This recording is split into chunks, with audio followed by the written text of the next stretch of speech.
Hello, everybody, and welcome back to Rise of the Podcast. I'm Jeremy. I'm cold. And I'm Brownie. Well, it's as cold as Hoth in the previous episode of Star Wars, but we're here to talk about Return of the Jedi. And why? Yes, why it's a terrible movie. So, if you're not familiar, and this is the first video of this series you've watched, what we're doing is making a video both why it is a good film, which will be, this is the one that came out last week, and this is the video why it's a terrible movie. Mm-hmm. So if you're not so much interested in seeing why it sucks, go ahead and click on the thing right up in there. That'll take you over to the one where it's amazing. And then maybe you'll see that we're just having fun hyper-analyzing films that we love, and then you can come back and finish watching this one. I have caught more detail by looking at the movie with the critical I think we all have. Yeah. A lot of detail. 100%. Because I'm really trying to find stuff that's bad about Return of the Jedi. And the first thing Jeremy wrote down was something bad. Hey, the very first thing. We're talking Return of the Jedi. We're not talking, Phantom Menace. We're talking Return of the Jedi. I look over, Jeremy's in the bad section. I'm like... Well, the movie starts with the opening crawl. Yeah. And the bad thing was in the opening crawl, so you didn't have a choice. No excuse. You write down a good thing first, and then you remember, and you go back and Oh, you're so funny. So with that being said, I thought it was really funny to me, watching it this time around, that it starts off and it's like the Emperor's built an even more powerful, an even more devastating Death Star.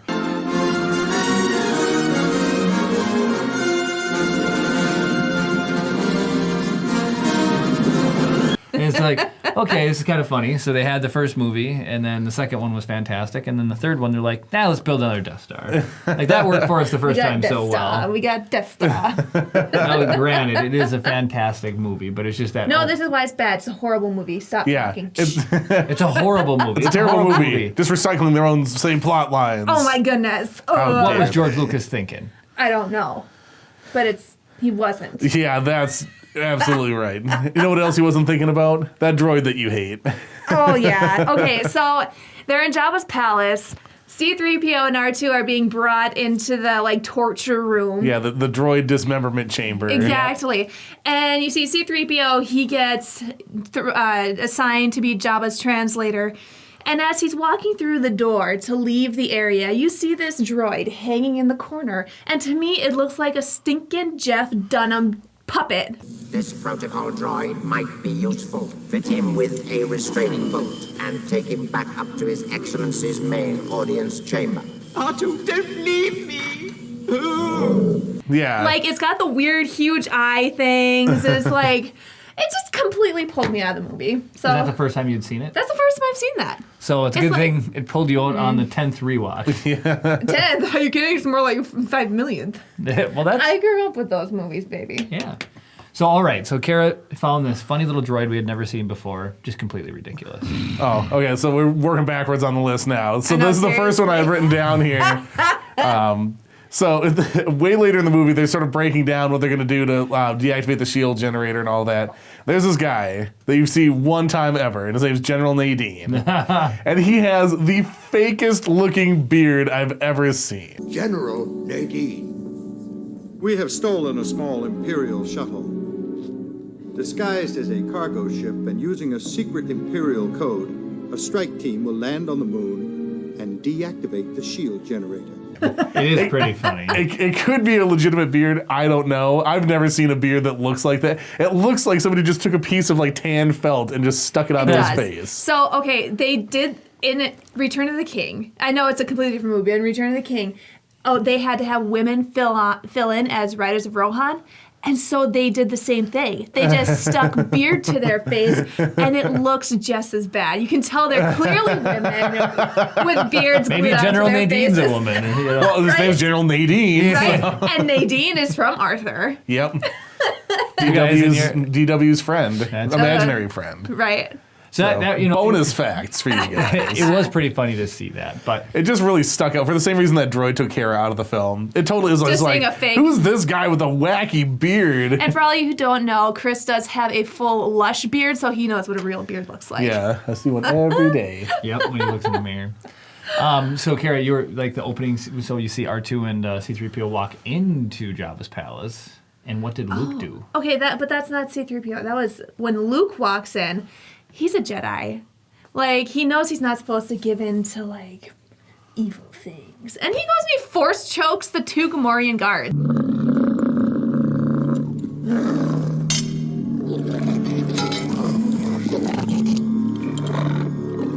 Well, are they really people? Are they really people? All right, Just so- a Okay, so if couple I of started Gamorrean force guards. choking Oliver, would that be okay? Because he's not a human. Yes. No, I'm just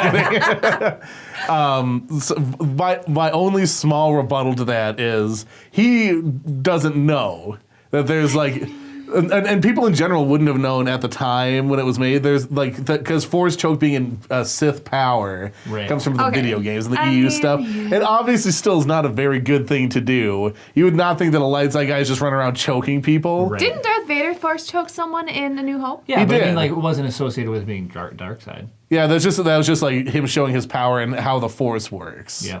But still, But a like baddie is I agree using it. yeah, I would agree that he shouldn't be doing it. Right. You know, it's like a force push, yeah. maybe, you know, a little mind trick thing. They're Gamorrean guards. How smart can they be? Yeah, You know, smarter than that Twilight guy anyway. Yeah, right. Bid You Fortuna. weak-minded fool. Yeah. I But, told you not to admit him, you weak-minded fool. You know, so it's like so you can look at it a couple of different ways. Either Luke's being tempted into doing dark side stuff, which you again see later in the film. Yeah. True.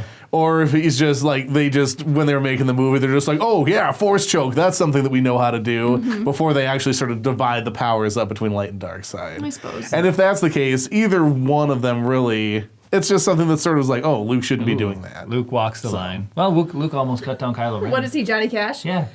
He is the man in black. Yeah. I mean, that's true. But even he almost cuts down Kylo Ren later on. So Luke likes to use the dark side. So Almost cuts down Kylo Ren. Yeah, that's what caused Kylo Ren to be Kylo Ren. Oh, Yeah. at that point. Okay, I was yeah, like, he jumped way into the future. yeah, I was Yeah. like, wait, what? Like 30 He years. wasn't even there when he was Yeah. fighting Kylo Ren. Okay, yeah, I gotcha. So at this point in the movie, there's not even a possibility of Kylo Ren happening because Han's still frozen in carbonite. Yeah, that's true. Yeah. All right. So now we've know the cool Jabba scene and everything like that. That's all really cool. But then you've got them riding out to the sand barge, right? And Han goes. The whole thing is like there's a lot of sand here, not much to see. And Han is still recovering from his hibernation sickness, Yes. so he's like his blindness is recovering. Yes. And so Luke goes. I used to live here. I think my eyes are getting better. Instead of a big dark blur, I see a big light blur. There's nothing to see. I used to live here, You're gonna die here, Convenient. Just stick close to Chewie and Lando. They're taking care of everything. Oh, great. And that whole exchange was just kind of funny to me because it's like they met on Tatooine. That's where they met. Yeah, Han knows that Luke's from there. He's Yeah, like, this ain't maybe Dustin Luke- Crops, boy. Yes. Maybe Luke thought Han was still in a carbonite fog. Yeah. I just couldn't remember. It was just a little- Carbonite Fog would be a cool band name. Yes, it was. It's the carbonite fog. I just thought it was a cool. Or Yeah, it's a funny, weird thing. Like when you actually think about what they're saying, it's like you literally met here, like Right. 20 feet that way. In Yes. Mos Eisley, right there. Yeah. Yeah. And so that was just kind of a funny thing. So That is funny. So, same scene-ish. Like 5 seconds later. 5 seconds later, Boba Fett, one of the biggest, baddest bounty hunters in the world, he's about ready to blow Luke, wasn't it? no, Han and No, Chewie. Han and Chewie behind him. He's ready to shoot Luke. Oh yeah. And Han, still pretty blind here, picks something up, twists, blasts Boba Fett down to the Sarlacc pit. Like the dumbest death for such a big, bad bounty hunter.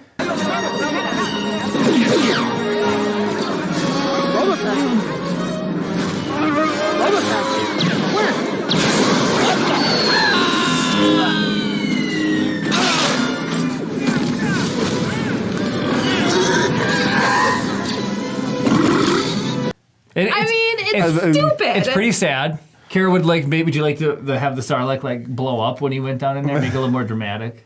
No. I don't want to rebuttal your point. I think it's a good point. It is kind of a sad way to go. It does play into the trope that Han's pretty lucky. That's all it is. So Han's luck is better than Boba's skill, I guess. Yeah, that's the rather be lucky than good problem. He didn't even whack him that hard. Did it completely Well, so we've seen- He hit him in the exhaust ports.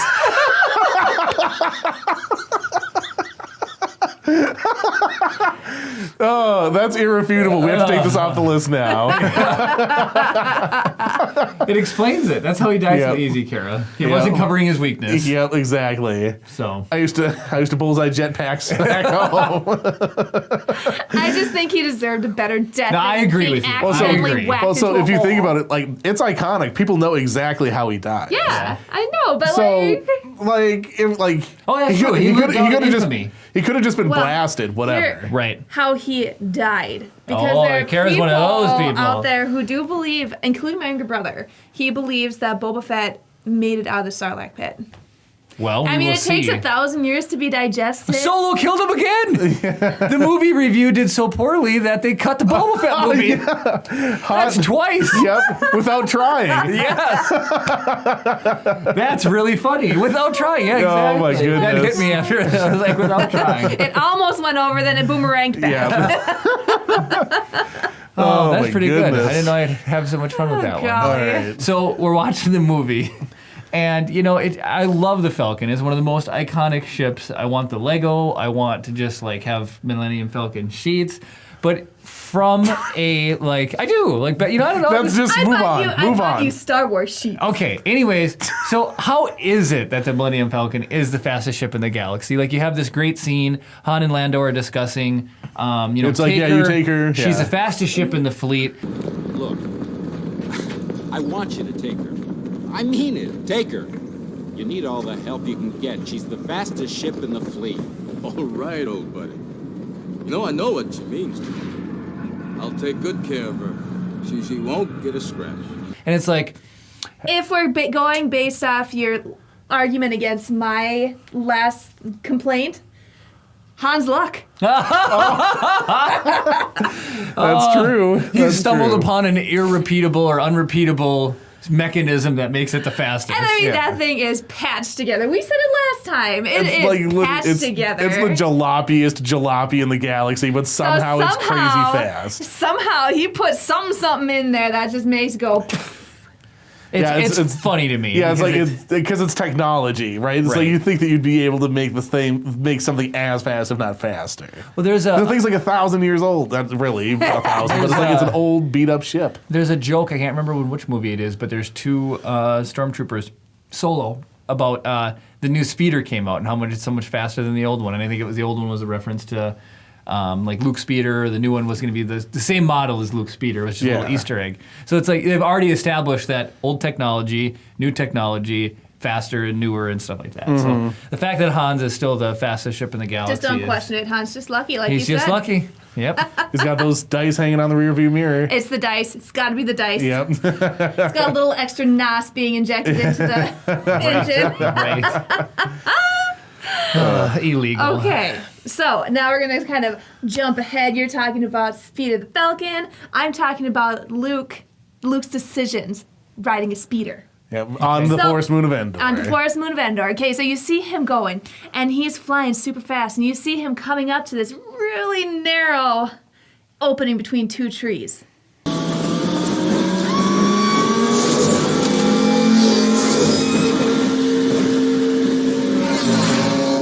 And he's at his narrowest point already. And then he goes, turns himself sideways like this, so he's about this wide instead of about this wide. I don't know how he didn't just get blasted right off of the speeder. Well, Like, how does that make sense? you've talked I'm about- going to turn sideways to make myself more narrow. You've Yeah. talked about Vader being dramatic. Well, it passed on to Luke. He's trying to cut it extra close. Look how good a driver I am, Scout Trooper. It's like he's like trying to copy the Millennium Falcon's move when Yes. it's like flying through Asteroids, asteroids. yeah. It would have really been funny if they somehow made it so his helmet just got clipped right off. Oh, Yeah. Just like, So yeah, I honestly didn't even notice, but that's like such a good point. It's like it's just a maneuver Yeah. for a maneuver's sake, right. You know, so it's like if you do see that, it's like why are you even doing that? He's Exactly. showboating. Yeah, Yeah. He's absolutely showboating. It's just a Skywalker trait, apparently. exactly. No, I've seen. Now that's You're Padres. right. Yes. Now, I've seen a lot of Return of the Jedi and a lot of all the Star Wars, but again, looking at it through that critical lens, the night The monocle scene, of truth. Yes, the monocle of truth. Let me put on my monocle. The night scene with Han and Leia right after Luke goes to turn himself in, that's a pretty cheesy scene. Like, the acting's not the greatest, the set looks super off or not. It doesn't fit in with the rest of the film. And then there's like cheesy fog. It's right after Luke tells Leia that they're related and everything. Yeah. She's like, I've always known, or somehow, but whatever. Yes, Come on, tell me, what's going on?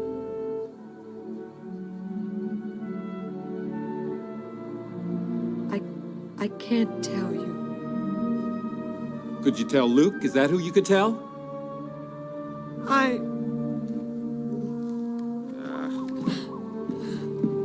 And then Han shows up and he's being all jealous or whatever, and then she's being aloof, and then he's being mad. And it's just all of it's like a little melodramatic. She could have cleared it up right then and there. Luke's my brother. Yeah, it's not some state secret. No. Right.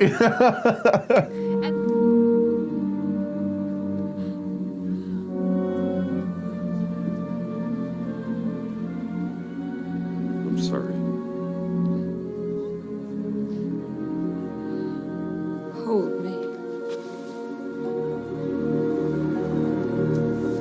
And then, I mean, she lets it drag out even until the end of the movie. Like the almost very end. Yeah. Which that part made me laugh too. We talked about during the movie is Han's like, when Luke comes back, I'll leave you guys alone. I won't stand in the way. But it's so But funny up because until it's like that point, he's not leaving until Luke comes back. Yeah, He's got like, another he's 10 crossing his minutes. fingers, then he blew up on the Death Oh, Star. poor Luke, I'm here for you, Leia.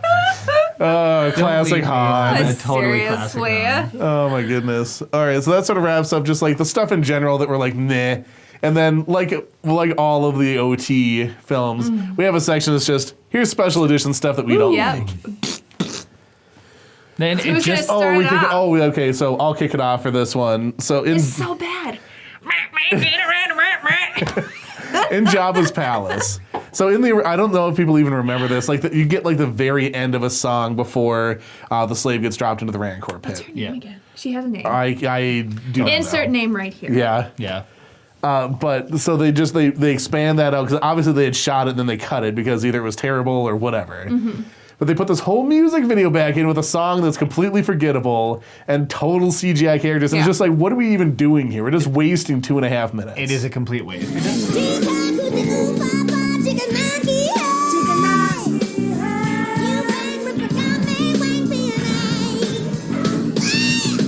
Hula wang chuku chiki pata, take a rip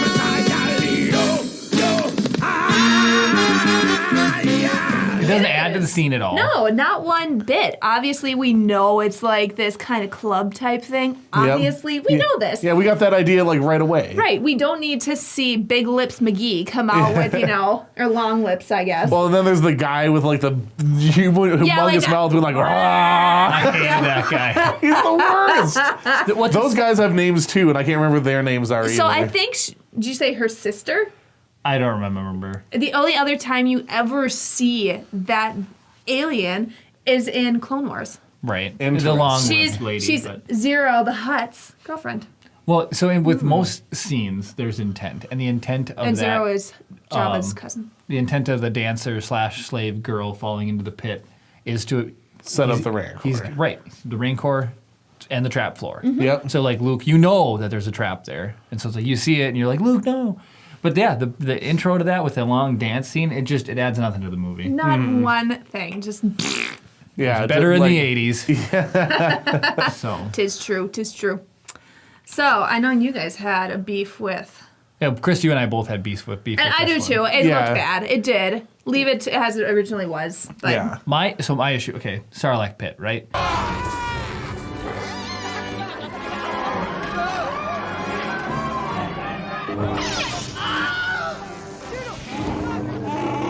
You're gonna go rot out there for 1,000 years. Hopefully Han's like, hopefully it's a quick death. Nope, opposite of that. You're gonna somehow it extends your life until you Yeah, you live to be Yeah, right. 1,027 years old. and then digest forever. But again, we like to fill in gaps with our imagination, and so we saw just enough of the Sarlacc pit for it to be an intimidating creature. Is it just in a hole that becomes organic, you know? Because it just had like the teeth on the side and then the tentacles. That was really, really cool. I never watching it growing up because the Return of the Jedi was the only like non-special edition one that we had prior to us getting the special edition ones. So I've seen it a whole bunch of times.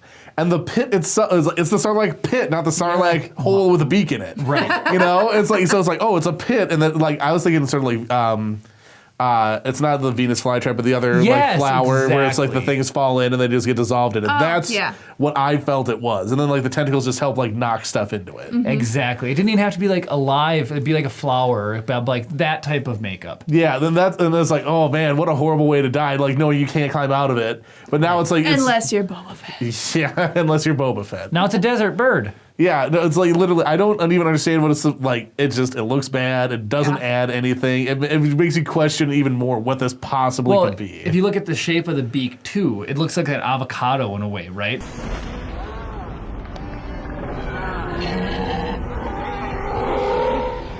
Avocados from Mexico. So it's like, what if the bad guy falls between the edge of the hole and the beak? Oh, You'd have to, like, you know, we'd be able to fall in the hole. That's actually a great point. Right, you know, it's it like, would take its tentacle, be like... But yeah, it's like oh, went down the wrong pipe. Yes, exactly. But it's just a hole. It doesn't matter where you go in, you're falling in. Yep. And it was just much more intimidating. It was fun to leave it up to your imagination and fill in the gaps yourself. And then just a really quick little tangent. They have the bottom side of the beast at Galaxy's Edge, which in a way I didn't need to see either. Oh, I didn't even see it. It was kind of cool. It was kind of cool, but it was in the workshop where you got the holocrons and the Jedi crystals. Oh, okay. It looked like a coin-operated vending Doc machine, Ox. but it was yeah, you could see underneath, and so it's like looks like a potato, weird root vegetable with a beak. It's See, kind of got like the body picture with some plant. legs. That's what I'm thinking of. Yeah. So yeah, it just like adds more credence to what my childhood imagination It looked kind of cool. It was just something to add to the whole thing. Right. I don't know. They tried. So I know, They Chris, tried. you pointed this next one out. I don't think either Jeremy or I noticed. So yeah, like this is probably the least offensive of the changes that's noticeable, but once you see it, you can't unsee it. Right. They put CGI eyelids onto the Ewoks.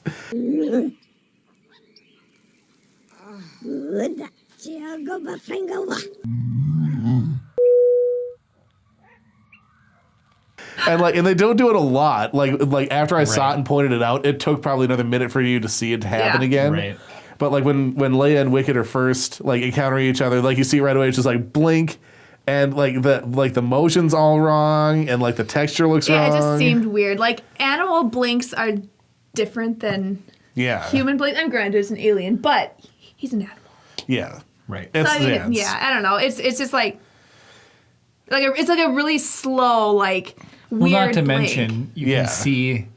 If you look at like a stuffed animal, they have the eyeballs like the Ewoks, like a glass. Yeah, the glassy, And when they blink, you can still like see the eyeball through the lid. Yeah, like It there's just like looks- so like there's so much that like that goes into a blink, like muscle wise and everything to make it look right. Mhm. And this is just like two doors going Right. Yeah, it's like the baby dolls. You have to lay them on their back and they close their eyes and you Yeah. tape them back up and their eyes open. It's like, that's how it is. Yeah, there's no like interaction otherwise with like the eyebrows or anything else. It's just like a shield going over the eyes and back up. Yeah, like no offense to the person whose job it was to make those, but you see, like, you probably did it under gunpoint. I those. get it. It was probably some diehard Star Wars fan who's like, I don't want to do that. I don't want to mess with the originals. Do it or you're fired. Yeah, George Lucas is like, I'll ban you from Star Wars forever. I've got 50 other graphic He artists should have just behind made you. him blink in SOS. We should check and see. I'm being forced to do this. Get Wicket out of there. He's in trouble.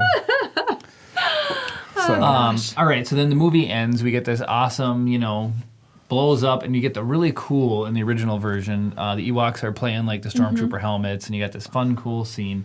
And that's where we leave it be. But then now they go and throw all these extra celebration scenes in.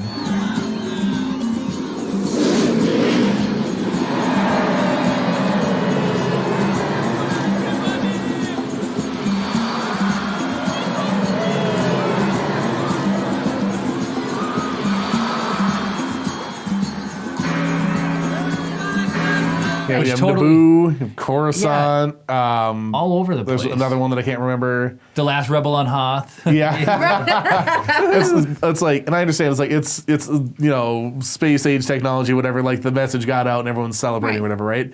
But it seems like it's like it blows up the Death Star, and then it's like they're having this party like the same. The day. Empire's still around. Well, yeah, like I mentioned to you. Well, Jeremy and I have read a lot of the EU and stuff, and if you read the Aftermath books, the Empire was around for quite some time. There's a big battle, after- and that even comes into play into Rey's lineage on being on Jakku. Well, that and then like That's why all the Star Destroyers and everything are on there, and like why she's hanging out is because there was this big battle, and that was where the Empire was. And we talked in the last podcast about Operation Cinder that was put into effect, and so all of these planets should they would nothing be to celebrate. celebrating. Yeah, like And there's still planets local being occupying blown forces. up. Yeah, they're going through and they're burning entire planets, killing people. They're not going to be celebrating at this point. It's going to be a couple of years even from then when they finally actually defeat the Empire. Yeah, and it makes sense that they're celebrating on Endor. Right, because that's right where like That's they're where like, the action hey, happened. we had the big decisive victory. Right. We're gonna celebrate here because we're the people who did it. Right, but You know? Coruscant still has hundreds, thousands, millions of Empire people on there. Yeah. It's like they're not going to celebrate. Yeah, that'd be like in World War II or something like that. It's like we the invasion of Normandy was a success, and then people that are being like held captive in Berlin start celebrating. Right, exactly. It's like gonna that. happen. It would not happen. No, not one bit. So. And what do this next And scene then- is the key. This is the biggest insulting. I don't know if anybody likes this. The fact that they put in Hayden Christensen as Darth Vader.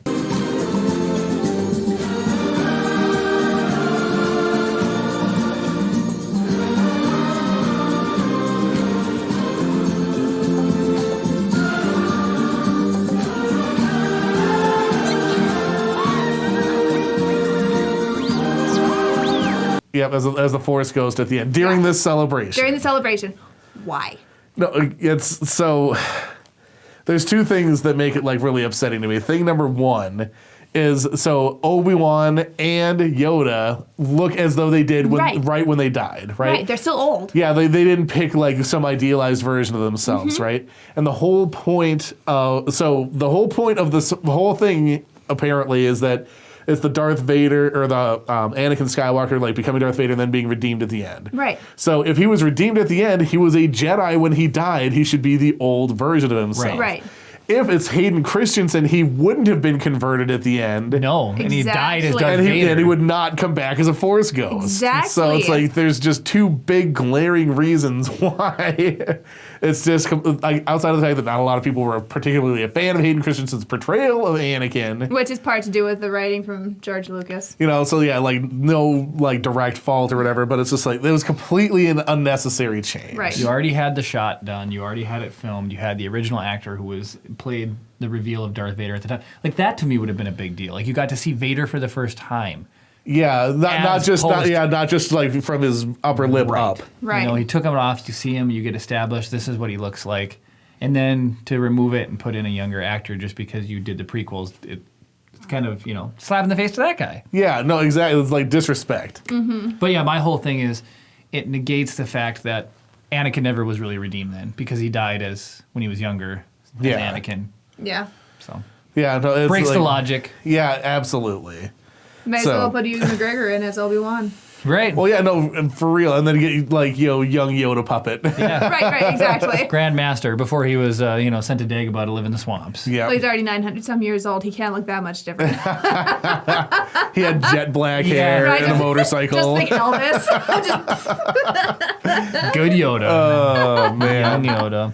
So, But yeah, that pretty much wraps up like all the things we thought All the things. Yep. that made Return of the Jedi a terrible movie. So if you want to see why Return of the Jedi is a great movie, like I said, you can click up on the iCard there. It'll link you right to the other video, and that's where we just celebrate everything that we absolutely love about the film. Thank you guys for joining us here today. If you like this video and you want to see more stuff like it, just go ahead and throw a like on it. It shows that you're supporting what we're doing. Consider subscribing. It means a lot to us. It shows that you're supporting all the stuff that we're doing on the channel. You want to see us continue to make stuff like this. Ring the notification bell if you want to be notified of everything that we upload. And comment down below things that you didn't like about Return of the Jedi, or refute our points. If you can make a good enough argument, maybe we'll change our minds, but we're probably not going to make another video. So, Is Han's luck better than Boba Fett? No. So anyway, so do all those things. Thank you guys so much for watching, and of course, May the Force be with you.